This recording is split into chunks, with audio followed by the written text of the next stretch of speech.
ইমানের পথে অবিচল থেকে আমার মরণ যেন হয়।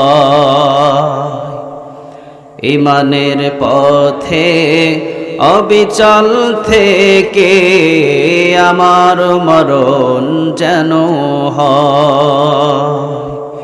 তোমারই পথে গিয়েছি আমি,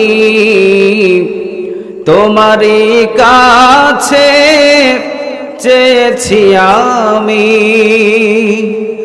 মহামহিম দয়াময়। ইমানের পথে অবিচল থেকে আমার মরণ যেন হয়। জোরে বলেন আমিন। আসলে আজকে প্রোগ্রাম কিন্তু আমার এখানে না, আমার প্রোগ্রাম ছিল গাজীপুর। প্রায় সকাল 10টা থেকে আমার প্রোগ্রাম। আসার পথে রনি ভাই বললো এখানে আসতেই হবে। এরপর ওই যে হেলাল ভাই আছে, বললো এখানে আসতেই হবে। তো যাওয়ার সময় এখানে ক্যান্টনমেন্ট নেমে আপনাদের সাথে দেখা করে গেলাম। বললো কিছু কথা বলে যা। কোরআনের কথা বলতে তো কোনো অসুবিধা নাই, ঠিক কি না? কোরআনের কথা বলতে কোনো অসুবিধা নাই। জীবন চলে যাবে কিন্তু কোরআনের কথা ছেড়ে দেওয়া যাবে। এই কোরআন নিয়ে যদি মরতে পারেন, এই কোরআন আপনাকে ছেড়ে দেবে না। তিরমিজি শরীফের বর্ণনা, কবর থেকে সোজা আল্লাহর জান্নাতের দিকে আপনাকে টেনে নিয়ে যাবে। চিল্লাবেন বলেন আল্লাহু আকবার। এই জন্য এই কোরআন খুব দামি একটা কিতাব। এই কোরআনটাকে শেষ করে দেওয়ার জন্য এক গ্রুপ কাজ করে, আর এই কোরআনের পক্ষে জীবন দেওয়ার জন্য আরেকটা গ্রুপ কাজ করে, ঠিক কি না? আমরা কি কোরআনের বিপক্ষে না পক্ষে? আরো জোরে বলেন, বিপক্ষে না পক্ষে? কোরআনের পক্ষে যদি থাকতে চান অবশ্যই এই বুকের তাজা রক্তরও যখন প্রয়োজন হয় তখন ঢেলে দিতে হবে। চিল্লা বলেন ঠিক কিনা? এই পৃথিবীতে গাছ যদি বাঁচাইতে চান, এই গাছ বাঁচাইতে হলে পানির প্রয়োজন হয়। কিসের প্রয়োজন? আরো জোরে বলেন। ইসলাম নামের একটা বৃক্ষ আছে, ওই ইসলাম নামের বৃক্ষটাকে যদি পতপত করে আসমানের জমিনে ওই বৃক্ষটাকে যদি তাজা করতে চান অবশ্যই আপনার বুকের তাজা রক্ত ঢালতে হবে। চিল্লা বলেন ঠিক কিনা? এই জন্য বিশ্বনবীর রক্ত ঝরেছে, খাব্বাবের রক্ত ঝরেছে, খোবাইবের রক্ত ঝরেছে, হযরত আম্মারের রক্ত ঝরেছে, সুমাইয়ার রক্ত ঝরেছে। আমাদেরও যদি রক্ত দেওয়ার প্রয়োজন হয় অবশ্যই আমরা দিতে রাজি আছি। চিল্লা বলেন ঠিক কিনা? রাজি আছে মুসলমান কারা কারা? যদি হাত তুলে আল্লাহকে দেখাও।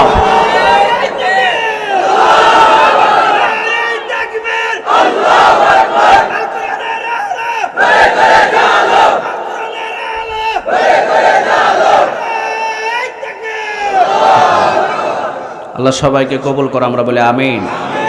তাকবীরগুলো আমল নামার ভিতরে উঠাইয়া দিও, আমরা বলি আমিন। তো এই জন্যে অল্প সামান্য কিছু সময় নেব। আপনারা কি রাগ করবেন? কথা তো বলে না, রাগ করবেন? যদি রাগ করেন এখনই ছেড়ে দেব। রাগ নাই কেউ? থাকতে পারে 2-1 জন। আলহামদুলিল্লাহ। তো এই কোরআনটাকে শেষ করে দেওয়ার জন্যে, এই কোরআনটাকে নিস্তব্ধ করে দেওয়ার জন্যে যুগে যুগে সবাই কাজ করেছে। আবু জেহেলের একটাই কাজ ছিল কোরআনের দাওয়াত বন্ধ করা, ঠিক কিনা? আবু লাহাবের একটাই কাজ ছিল কোরআনের দাওয়াত বন্ধ করা। উতবা, শাইবা, মুগিরা তাদের একটাই কাজ ছিল কোরআনটাকে বন্ধ করে দেওয়া। চিল্লা বলেন ঠিক কিনা? আজও পর্যন্ত কি কোরআন বন্ধ করতে পারছে? আল্লাহ রাব্বুল আলামিন বললেন, শোনো শোনো, ইন্না নাহনু নাযালনা যিকরা ওয়া ইন্না লাহু লাহাফিজুন। ও নবী, এই কোরআনটাকে আমি আল্লাহ নাজিল করেছি, হেফাজতের দায়িত্ব আমি আল্লাহর। যুগে যুগে সবাই চেষ্টা করবে এই কোরআনের দাওয়াত বন্ধ করে দেওয়ার জন্য। যুগে যুগে সবাই চেষ্টা করবে, কিয়ামত পর্যন্ত পারবে না। কারণ আমি আল্লাহ রাব্বুল আলামিন নিজে কোরআনটাকে নাজিল করেছি, হেফাজতের দায়িত্ব একজনের, তিনি কে? আবার আল্লাহ বললেন, নবী আপনি শোনেন, ইউরিদুনা লিয়ুতফিউ নূরাল্লাহি বিআফওয়াহিহিম ওয়াল্লাহু মুতিম্মু নূরিহি ওয়ালাউ কারিহাল কাফিরুন। কথা ডাকা, কাফেরেরা চায় কোরআনের আলোটাকে ফু দিয়ে নিভিয়ে দেবে, কিন্তু কিয়ামত পর্যন্ত তারা চেষ্টা করবে, দিন দিন এই কোরআনের আলোটারে ফোকাস করে যাবেন কে? পৃথিবীতে সব জায়গায় কোরআনের দাওয়াত বন্ধ করার জন্য একটা গ্রুপ কাজ করে, আছে না নাই? আজ পর্যন্ত কোরআনের দাওয়াত বন্ধ হয়েছে না বাড়ছে? স্বাধীনতার পর থেকে 2015-র পর থেকে যত মাহফিল এই বাংলার জমিনে হয়, এর আগে এত মাহফিল হয় নাই, ঠিক কিনা? এই কয়েকটা বৎসরের ভিতরে আরেকটা গ্রুপ কোরআনের বিপক্ষে কাজ করে, ঠিক কিনা? যত চেষ্টা করে কোরআনের দাওয়াত বন্ধ করবে, তত আল্লাহর এক একটা খাদেম আবার গর্জন দিয়ে ওঠে। তারা মনে করেছে মনে হয় খাঁচায় বন্দি করলে কোরআনের দাওয়াত বন্ধ হয়ে যাবে। এক সাইদি যদি বাংলার জমিনে বন্ধ করেন, লক্ষ সাইদি বাংলার জমিনে জন্ম দিয়ে দিবেন কে? কোরআনের দাওয়াত কেউ বন্ধ করতে পারবে না, এত সোজা না। এই জন্য নকুল কুমার উনি একটা গান লিখেছিলেন, তার জন্য আমার দুই হাত তুলে দোয়া করতে মনে চায়। একটা হিন্দু লোক এত সুন্দর কথা বললেন, হিন্দু বুঝলো কোরআনের ব্যাখ্যা, হিন্দু বুঝলো কোরআনের কথা, কিন্তু আমাদের কিছু নামধারী মুনাফিক মার্কা মুসলমান তারা কোরআনের কথা বোঝে নাই। চিল্লা বলেন ঠিক না? যদি আগুন লেগে ধ্বংস হয়ে যায়,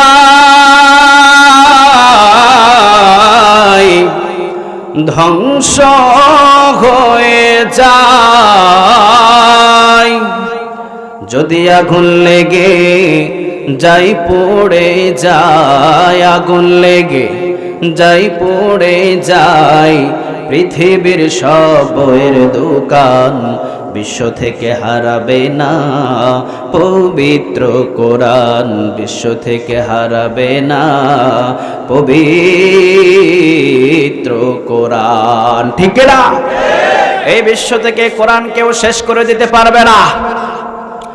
জনন্ত ভর পৃথিবীর ভিতরে যতদিন পর্যন্ত মুসলমান জীবিত থাকবে, যতদিন পর্যন্ত কোরআনের হাফেজেরা জীবিত থাকবে, কোরআনের দাওয়াত কেউ বন্ধ করতে পারবে না। এই জন্য আল্লাহ সবাই আমাদেরকে কবুল করুক, আমরা বলি আমিন। কোরআনের পক্ষে আমরা, কোরআনের আমরা বিপক্ষে নয়। চিল্লা বলেন ঠিক কিনা? এখানে আসছি কি কোরআনের স্বার্থে না বক্তার স্বার্থে? বক্তারে দেখার জন্যে না কোরআন শোনার জন্যে? এখানে আসছেন লাভ হয়েছে না লস? আরো জোরে বলেন। তিরমিজির বর্ণনা, এক ওয়াক্ত দুই ওয়াক্ত নয়, এক রাকাত দুই রাকাত নয়, বরং 500 কবুল হওয়া নফল নামাজের নেক আল্লাহ আমল নামা জমা করে দিয়েছে। চিল্লা বলেন আল্লাহু আকবার।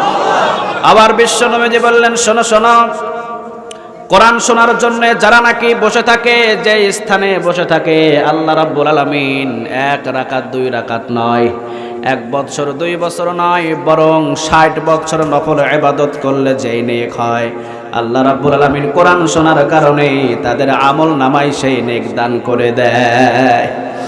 আবার বলছেন, কোরআন থেকে যতক্ষণ পর্যন্ত কথা শুনবা ঈমানটারে বাড়ায়া দিবে কে? ইন্নামাল মুমিনুনা আল্লাযীনা ইযা যুকিরাল্লাহু ওয়াজিলাত কুলুবুহুম ওয়া ইযা তুলিয়াত আলাইহিম আয়াতুহু যাদাতুহুম ঈমানা ওয়া আলা রাব্বিহিম ইয়াতাওয়াক্কালুন। কথাটা কার? ইন্নামাল মুমিনুনা আল্লাযীনা ইযা যুকিরাল্লাহ, নিশ্চয় যারা মুমিন তারা আমার কোরআন শোনার সাথে সাথে অবশ্যই অবশ্যই তাদের কলিজাটা কম্পন হয়ে যায়। কারো দিকে তাকালে আমাদের কলিজাটা কাঁপে না, একজনের ভয়ে আমাদের কলিজা কাঁপে, তিনি কে? ওয়া ইযা তুলিয়াত আলাইহিম আয়াতুহু, যখন তাদের সামনে আয়াত তেলাওয়াত করা হয়, যাদাতুহুম ঈমানা, ঈমানটা বাড়িয়ে দেন কে? ওয়া আলা রাব্বিহিম ইয়াতাওয়াক্কালুন, এমন ঈমান আল্লাহ রাব্বুল আলামিন তাদেরকে দান করে দেয়।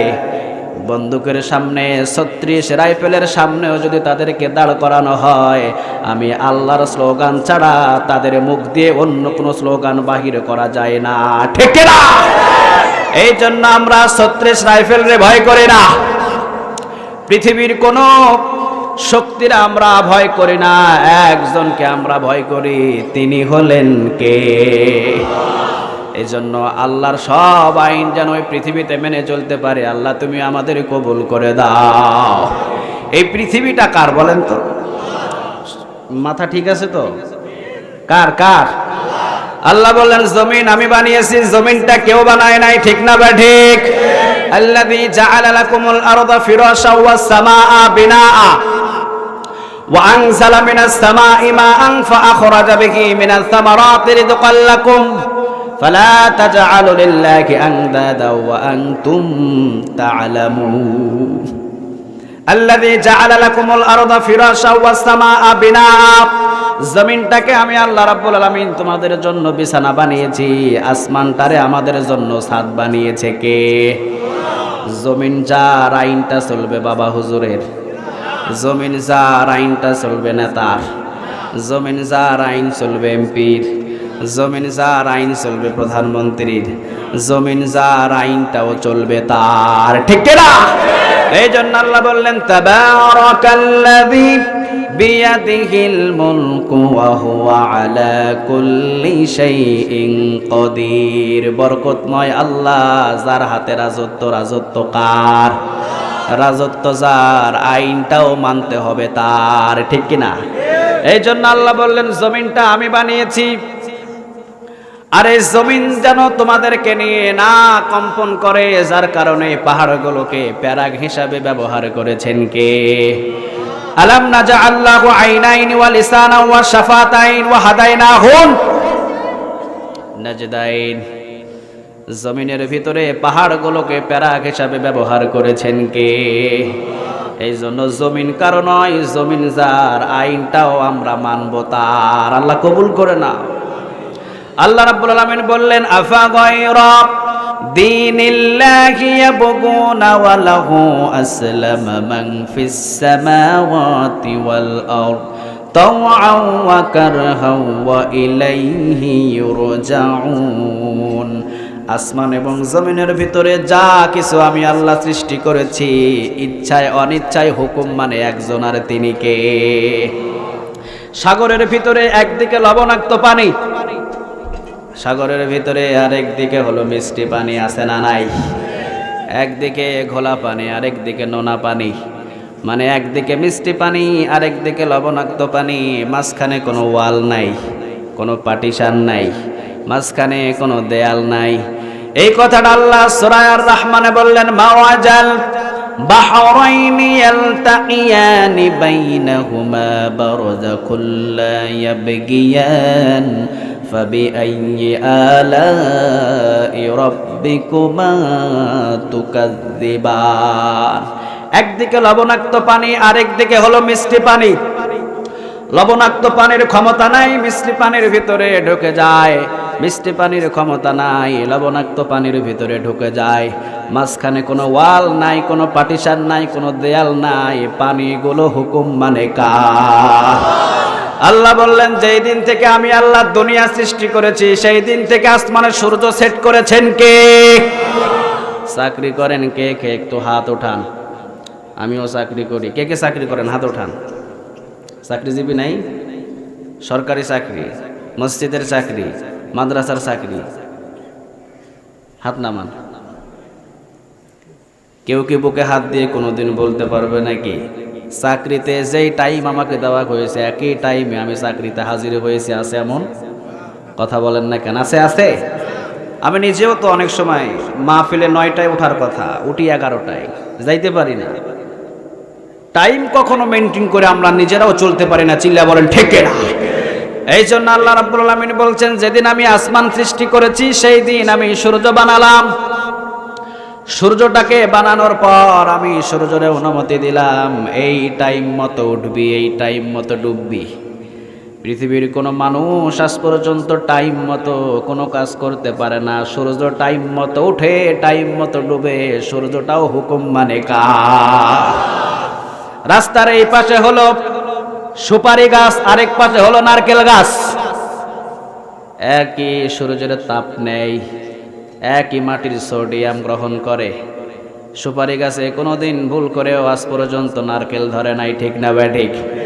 রাস্তার এই পাশে আর এই পাশে আবার কোনোদিন নারকেল গাছে ভুল করেও সুপারি ধরে নাই। নারকেল গাছটাও হুকুম মানে আল্লাহর, সুপারি গাছ ওই গাছটাও হুকুম মানে কার? আল্লাহ বললেন তোমাদের শরীরের ভিতরে আমি যা কিছু বানিয়েছি তোমাদের শরীরের সব অঙ্গগুলো হুকুম মানে কার? যেদিন জন্মেছেন সেই দিন মাথায় চুল ছিল কি ছিল না? আরো জোরে বলেন, ছিল না? ছিল। এই যে মাথার চুল জন্ম যেদিন নিয়েছি সেই দিন ছিল, কালে কি চুল ছিল?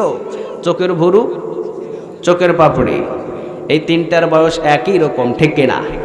চুল কাটার জন্যে কতদিন আপনি সেলুন দোকানে ঢুকছেন কোনো হিসাব আছে? কথা বলেন না কেন? কত হাজার বার ঢুকছেন কোনো হিসাব?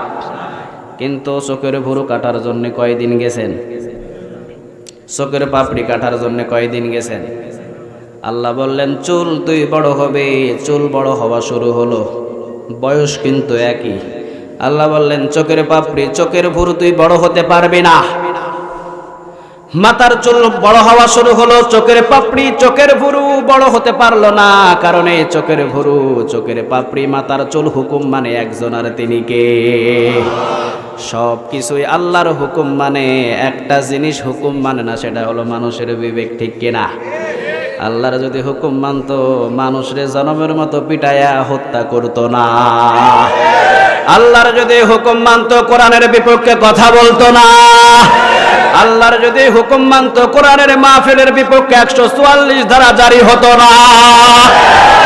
এই শুধু বিবেকটাই আল্লাহর হুকুম মানে না, কিয়ামতের দিন আল্লাহ বিবেকের হিসাব নেবে, বলবে তোর বিবেকের হিসাব দে, এটার হিসাব দে, তুই অন্তরে অন্তরে যা করেছিস সবগুলার হিসাব আমার কাছে আছে। চিল্লা বলেন ঠিক কিনা? অন্তরের ভিতরে আমরা কি চিন্তা করি কেউ না জানলে একজনা জানেন, তিনি কে? আল্লাহ যেন আমাদের সবাইকে কবুল করে।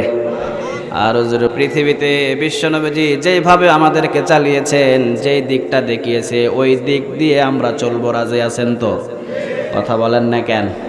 পৃথিবী কাউরে আমরা অনুসরণ করি না, কারণ পৃথিবীর মানুষকে যদি আপনি অনুসরণ করেন অবশ্যই আপনার ভিতরে ভেজাল থাকতে পারে, ঠিক কিনা? পৃথিবীর মানুষকে অনুসরণ করা যাবে না, একজনকে অনুসরণ করতে হবে, তিনি মুহাম্মদ সাল্লাল্লাহু। আল্লাহ বললেন কুল হে নবী আপনি বলেন ইন কুনতুম তুহিব্বুনাল্লাহ, যারা আমি আল্লাহ রাব্বুল আলামিনকে ভালোবাসতে চাই, ফাত্তাবিউনি, তারা যেন আপনারে অনুসরণ করে। অনুসরণ হবে একজন, তিনি মুহাম্মদ সাল্লাল্লাহু। আর আপনাকে যদি অনুসরণ করে ইউহিব্বুকুমুল্লাহ, আমি আল্লাহ নিজেই তাদেরকে ভালোবাসা শুরু করে দেব। বিশ্বনবীর অনুসরণ করলে ভালোবাসা পাওয়া যায় কার? এমনিতেই তো আল্লাহ আমাদেরকে ভালোবাসেন, ঠিক কিনা? ভালোবাসা কম না বেশি? আল্লাহর সাথে আমাদের ভালোবাসা কম না বেশি? দিনের ভিতরে 5 ওয়াক্ত নামাজে কতবার রবকে সেজদা দিই, কতবার রুকু করি, কতবার আল্লাহরে ডাকি, ঠিক কিনা? মুমিন আল্লাহরে ডাকে, মুমিন কখনো অন্য কারো গোলামি করে না। এই জন্য বিশ্বনবীর পথটাকে অনুসরণ করব। কুল হে নবী আপনি বলেন ইন কুনতুম তুহিব্বুনাল্লাহ, যারা আমি আল্লাহ রাব্বুল আলামিনকে ভালোবাসতে চায়, ফাত্তাবিউনি, তারা যেন আপনারে অনুসরণ করে। আপনাকে যদি অনুসরণ করে ইউহিব্বুকুমুল্লাহ, আমি আল্লাহ নিজেই তাদেরকে ভালোবাসবো। তবে আমি আল্লাহ ভালোবেসে তাদের কোনো ক্ষতি করব না। আল্লাহর ভালোবাসার ভিতরে লাভ আছে না নাই? আমাদের ভালোবাসার ভিতরে ভেজাল আছে না নাই? কয় ভালোবাসা তোমারও বিয়ে করমু, 2 বছর প্রেম করার পর আর খবরও থাকে না, ঠিক কিনা? আমাদের ভালোবাসার ভিতরে স্বার্থ আছে, আল্লাহর ভালোবাসায় কোনো স্বার্থ নাই। আল্লাহ বললেন বিশ্বনবীর অনুসরণ করলে আমি আল্লাহ নিজেই তোমাদেরকে ভালোবাসবো। আর আমি আল্লাহ যদি তোমাদেরকে ভালোবাসি, ওয়ায়াগফিরু লাকুম যুনুবাকুম, আমি আল্লাহ তোর জীবনের গুনাহগুলোরে মাফ করে দেব। আমাদের জীবনের ভিতরে গুনাহ আছে না নাই? এই গুনাহ তো পৃথিবীর কেউ মাফ করতে পারে না, একজনা মাফ করে, তিনি কে? এই জন্য পৃথিবীর কাউকে অনুসরণ করা যাবে না, একজনকে অনুসরণ করতে হবে, তিনি মুহাম্মদ সাল্লাল্লাহু। এত পাওয়ারফুল নবী। আল্লাহ বললেন মা আতাকুমুর রাসূলু ফাখুযুহু ওয়া মা নাহাকুম আনহু ফান্তাহু। ও নবী, আপনি যা বলবেন আমার গোলামগুলো সেই কথা শুনবে। মানে আপনি যেই কথা বলবেন, আমি বান্দাদেরকে হুকুম দিলাম, আমার নবীর কথাগুলো তোমরা গ্রহণ করে নাও। আমার নবী তোমাদেরকে যে কাজ থেকে নিষেধ করবে ওই কাজটা কখনো করা যাবে না, ঠিক না ঠিক? এই জন্য বিশ্বনবীজি বলতেন, আমি হা বললে হালাল হয়ে যায়, না বললে হারাম হয়ে যায়। আঙ্গুল যদি উঁচু করে চন্দ্রটারে 2 টুকরা করে দেয় কে? আর পা যদি উঁচু করে আল্লাহর মেরাজে নিয়ে যায় কে? এত পাওয়ারফুল নবী, নিজেকে গোলাম বলতেন, গোলাম আব্দুল্লাহি ওয়া রাসূল, আমি আল্লাহর গোলাম। আবার মাঝে মাঝে বলতেন, আল্লাহুম্মা ইন্নী আবদুক, ও আল্লাহ আমি আপনার গোলাম। ওয়াবনু আবদিক, বান্দার ঘরের গোলাম। ওয়াবনু আমাতিক, বান্দির ঘরের গোলাম। নাসিয়াতি বিয়াদিক, আমার চুলের মুঠি আপনার হাতের মুঠোয়। আপনি যদি চুলের মুঠি ধরে ডান দিকে টানেন ডানে যাব, বাম দিকে টানলে বামে যাব, সামনে টানলে সামনে যাব, পিছনে টানলে পিছনে যাব। গোলাম বলে বিশ্বনবী নিজের পরিচয় দিত। এমন নবী নিজেকে গোলাম বলে পরিচয় দিত। চিল্লা বলেন আল্লাহু আকবার। এমন নবী জীবনে কোনোদিন নিজে কোনো কাজ না করে অন্যকে করতে বলতো না। কিন্তু সমাজের ভিতরে দেখা যায় নিজের বিবি পরকিয়া করে অন্যের বিবির বিচার করতে যায়, আছে না নাই? নিজের ছেলে টেন্ডারবাজ, অন্য ছেলের জেলখানায় ভরে, আছে না নাই? নিজের মেয়ে পর্দাবিহীন চলাফেরা করে, নিজের মেয়ে সমস্ত ছেলেদেরকে নষ্ট করে, অন্য মেয়ের বিচার করতে যায়, এমন মোড়ল আছে না নাই? অথচ বিশ্বনবীজি নিজে আগে কাজ করতেন, এরপরে অন্যজনকে করতে বলতো। একজন সাহাবী তার নিজের ছোট্ট একটা ছেলেকে নিয়ে আসলেন, এসে বললেন, ইয়া রাসূলুল্লাহ সাল্লাল্লাহু আলাইহি ওয়াসাল্লাম, এই যে আমার ছেলেটা খুব মিষ্টি খায়, এত বেশি মিষ্টি খায় যে আমি কিনে দিতে পারি না, প্রতিদিন মিষ্টির জন্য কান্না করে, আমি গরিব মানুষ, এত মিষ্টি খাওয়াতে পারি না, আমার ছেলের একটু নসিহত করেন। বিশ্বনবীজি বললেন, ঠিক আছে, 1 সপ্তাহ পরে আসবা। কয় সপ্তাহ? 1 সপ্তাহ পরে। বিশ্বনবীর কথা অনুযায়ী সাহাবী 1 সপ্তাহ পরে আবার ওই ছেলেরে আনলেন। সাহাবী আনার পরে বিশ্বনবীজি বললেন, বাবা মিষ্টি বেশি খায়ও না, তোমার বাবা গরিব মানুষ, মিষ্টি যদি বেশি খাও তোমার বাবার উপরে জুলুম হয়ে যায়, প্রতিদিন তোমাকে মিষ্টি কিনে দিতে পারে না। কথা শুনেই ছোট্ট ছেলেটা বললেন, ইয়া রাসূলুল্লাহ, আজ থেকে মিষ্টি খাওয়া কমিয়ে দিলাম, আর কোনোদিন বাবারে মিষ্টির জন্য জ্বালাতন করব না, যেই দিন খাওয়াবে সেই দিন খাবো, যেই দিন খাওয়াবে না সেই দিন খাবো না। সাহাবী অবাক হয়ে বিশ্বনবীজিরে বললেন, ইয়া রাসূলুল্লাহ, এই নসিহতটা তো আপনি 1 সপ্তাহ আগেই করতে পারতেন, ঠিক কিনা? 1 সপ্তাহ পরে আমারে ডাকলেন কেন?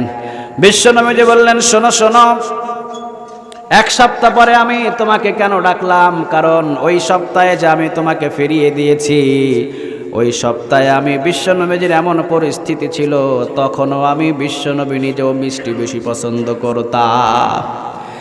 আমি বিশ্বনবীজি নিজে বেশি মিষ্টি পছন্দ করে তোমার ছেলেকে কিভাবে কম কম করে খাওয়ার জন্য নসিহত করি, এমন তো নবী আমি নই। কারণ নিজে যেই কাজ করব না সেই কাজ তোমার ছেলেরে করতে বলবো, এমনটা করা যায় না। নিজে যেইটা মানি না অন্যকে মানতে বলবো, এইটার ভিতরে কোনো তাসির থাকে না, ঠিক কিনা? এই জন্য আমি বিশ্বনবীজি নিজে মিষ্টি বেশি পছন্দ করতাম। 1 সপ্তাহের ব্যবধানে আমি বিশ্বনবীজি নিজে মিষ্টি খাওয়া কমিয়ে দিলাম, এরপরে তোমার ছেলেকে আজকে নসিহত করলাম। বিশ্বনবীজি নিজে আগে কাজ করতেন, এরপরে অন্যকে করার জন্য বলতেন। কিন্তু আমাদের ভিতরে এই অনুসরণটা নাই। চিল্লা বলেন ঠিক কিনা? আগে নিজে করতে হবে, এরপরে বিশ্বনবীজির মতো অনুসরণ যদি তাই হয় নিজে করে এরপরে অপরজনকে করতে হবে। চিল্লা বলেন ঠিক কিনা? আবার বিশ্বনবীজি বিচার করতেন ইনসাফ ভিত্তিক বিচার। জীবনে কোনোদিন বিশ্বনবীজির বিচারের ভিতরে 2 নম্বরই নাই, ঠিক না বা ঠিক? মায়ের গর্ভে থেকে যেই দিন দুনিয়াতে আসলেন, হযরত হালিমাতুস সাদিয়া তাকে লালন পালন করছে। হালিমাতুস সাদিয়া ডান স্তন থেকে বিশ্বনবীজির দুধ পান করাতো, ডান স্তন থেকে বিশ্বনবীজির দুধ পান করায়, বাম স্তনের দিকে মুখ নিয়ে যায়, একদিনও মুখ দেয় নাই। সুবহানাল্লাহ বলেন। আবার নিয়ে যায়, আবার ফিরাই, আবার নিয়ে যায়, আবার ফিরাই।